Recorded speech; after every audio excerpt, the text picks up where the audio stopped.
நாம என்ன தப்பு பண்ணோம்? அதுக்கு தான் போராடிட்டு இருக்கோம். நீங்க எவ்வளவு போராட்டம் பண்ணாலும் அடி மேல அடி விழுந்து நம்ம சாவ போறமே தவிர இது அரசியல் பயப்பட போறதும் கிடையாது. அவங்க பயப்படுறது ஒரே விஷயம், அவங்க பதவி. ஆளுங்கட்சிக்கு எதிராக ஓட்டு போடுறியா? ஆளுங்கட்சிக்கு எதிராக ஓட்டு போட்டா எதிர்கட்சி ஜெயிச்சிட்டு போறான், அவன் ஆளுங்கட்சி ஆயிட்டு போறான். அதுக்கப்புறம் ஏன் அவன் நம்ம கோரிக்கை கேட்க போறான்? இப்படி மாறி மாறி ஓட்டு போட்டு ஏமாந்து சாவத்துக்கு பதில் பாதிக்கப்பட்ட நம்ம அவங்களுக்கு பதவி பயத்தை காட்டணும்.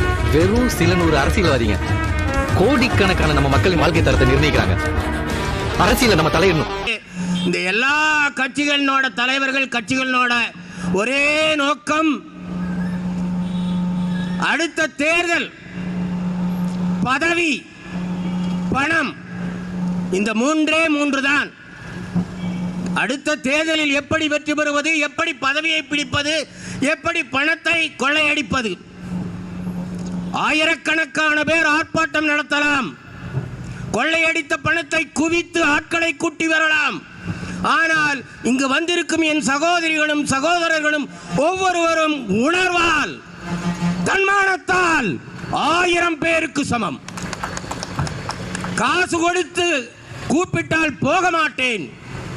என் குடும்பம், என் மக்கள், என் குழந்தை வாழ வேண்டும், என் சந்ததி வாழ வேண்டும் என்று வந்திருக்கிறீர்கள். இந்த அமைப்பு 2020 இறுதியில் ஆரம்பித்தாலும் அதற்கு பின் சட்டமன்ற தேர்தல் என்று லோக்கல் பாடி என்று எலெக்ஷன் வந்தாலும் எந்த அரசியல் கட்சி எவ்வளவு கொடுத்தாலும் போகாமல் நாம் நீங்கள் வாழ வேண்டும், நம் குடும்பம் வாழ வேண்டும், நம் குழந்தை வாழ வேண்டும், சந்ததி வாழ வேண்டும் என்று இருக்கிறோம். இங்கிருக்கும் அரசாங்கம், ஆண்ட அதிமுக, ஆளுகின்ற திமுக 2 பேரும் ஓட்டு வங்கியான வன்னியர் பட்டியலின மக்கள், மைனாரிட்டி மக்கள் என்பவர்கள் மட்டுமே வாழ வேண்டும் என்று நம் குழந்தைகளுக்கு கொடுக்க வேண்டிய கல்வியில் அட்மிஷனில் சலுகை, ஸ்காலர்ஷிப் மற்றும் அரசு பதவிகள், உயர் ப்ரமோஷன் ஆகியவைகளை கொடுக்காமல்